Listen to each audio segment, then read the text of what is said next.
السلام عليكم متابعين سناب محاير، وحياكم الله وأسعد الله مساءكم بكل خير. أنا الآن متواجد في خميس البحر، أو كما هو متعارف عليه هنا بحر أبو سكينة. راح ناخذ جولة فيها إن شاء الله، فخلوكم معنا وإن شاء الله أنكم تشوفون تغطية تليق بهذا المكان وجماله إن شاء الله. أول ما توصل هذا المكان يقابلك هذا المجسم وهذه الحديقة العامة، ما زالت قيد الإنشاء.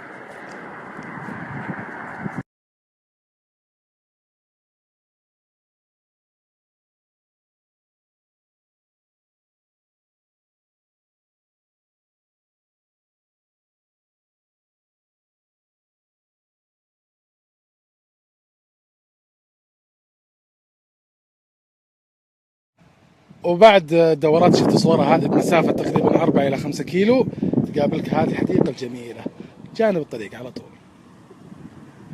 طبعا مركز خميس البحر أحد المراكز التابعة لمحايا العسير، فتستحق الزيارة فعلا يا أخوان. أيضا يوجد في الحديقة أجهزة للإطالة مثل ما تشوفون هنا في الخلفية، وأيضا ملعب لكرة القدم، مكان ممتاز جدا لرياضة المشي.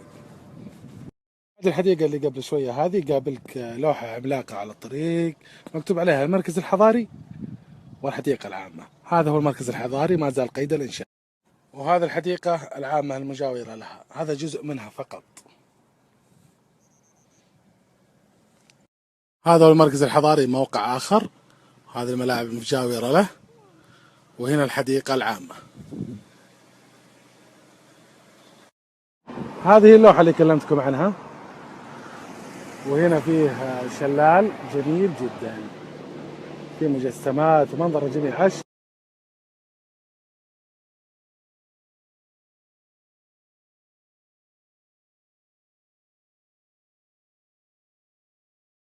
وهذا هو السوق الشعبي الخاص بخميس البحر، ما زال قيد الإنشاء. ما شاء الله تصميمه جميل.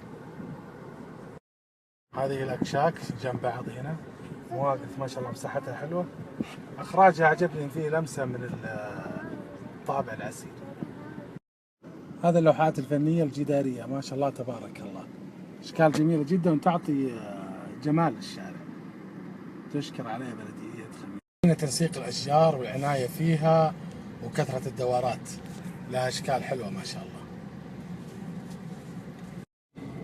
هذا أحد المنتزهات أيضا هنا ما شاء الله تبارك الله، منتزهات عندهم كثيرة جدا والجداريات أكثر. هذه الحديقة موجود عليها بوابة، اللي استغربت أنها كانت مغلقة، ومجرد ما شافها العامل جينا فتح الباب، سألته قال هذه مخصصة للعوائل فقط.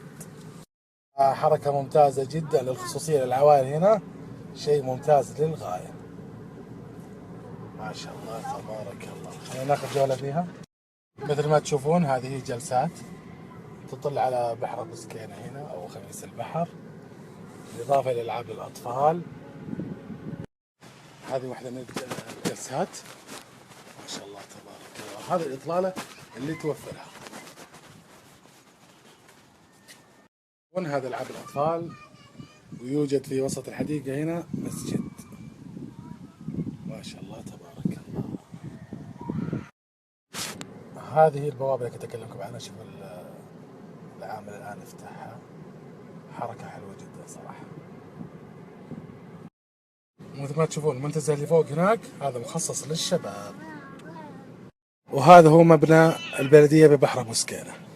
من هنا حاب نختم، واعذرونا على القصور، أكيد في أماكن كثيرة ما زرناها. هذا هو المبنى المخصص لسوق الخضار والفواكه وأيضا محلات الملاحم. هذا هو مبنى البلدية ببحر أبو سكينة ما شاء الله تبارك الله، مبنى جميل جدا.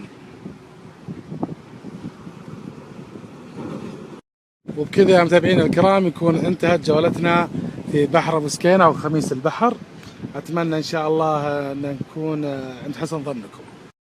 سامحونا على القصور واعذرونا لانشغالي والله وارتباطي، فسامحونا بالله، وإن شاء الله القادم يكون أجمل بإذن الله.